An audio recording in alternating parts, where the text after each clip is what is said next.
नमस्कार, मैं हूं नीरज प्रियदर्शी और आप देख रहे हैं पीपीएम टाइम्स।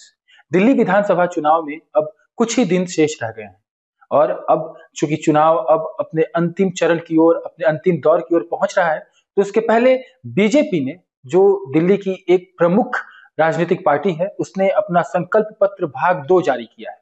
इसमें उसने कई तरह के नए वादे किए हैं। बीजेपी का संकल्प पत्र पार्ट 2 जारी करते हुए बीजेपी के सांसद अनुराग ठाकुर ने कहा है कि हम दिल्ली के युवाओं को प्रतियोगी परीक्षाओं की तैयारी के लिए एक बार में 15,000 रुपए की आर्थिक सहायता देंगे। इसके अलावा अन्य संकल्प पत्र में परीक्षा केंद्र तक आने जाने के लिए 2 बार की मुफ्त यात्रा और परीक्षा के लिए अप्लाई करने पर लगने वाले शुल्क को चुकाने का भी वादा किया गया है।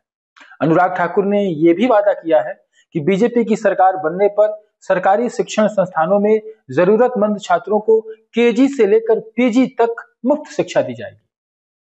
आपको बता दें कि राजधानी दिल्ली में अगले महीने यानी फरवरी की 5 तारीख को विधानसभा चुनाव के लिए वोट डालने जाएंगे।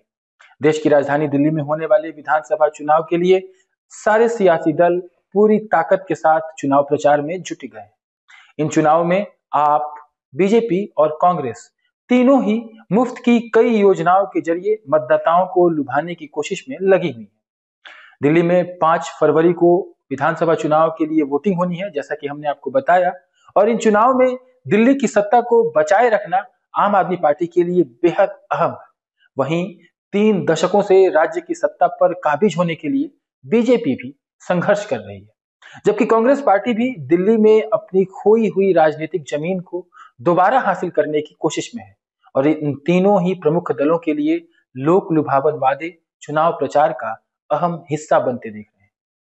हम आगे आपको अपने चुनावी सीरीज में यह बताने और समझाने की कोशिश करेंगे कि दिल्ली के वोटरों के सामने किए जा रहे इन बड़े बड़े वादों को पूरा करने के लिए राज्य के पास कितना बजट है, और क्या वो जो वोटर हैं जिनके लिए ये वादे किए जा रहे हैं, वो इन वादों को किस तरह से देख रहे हैं, और क्या ऐसी मुफ्त की सुविधाओं से जुड़े वादे पूरे किए जा सकते हैं।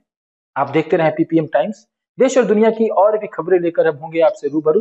तब तक के लिए दीजिए इजाजत। शुक्रिया।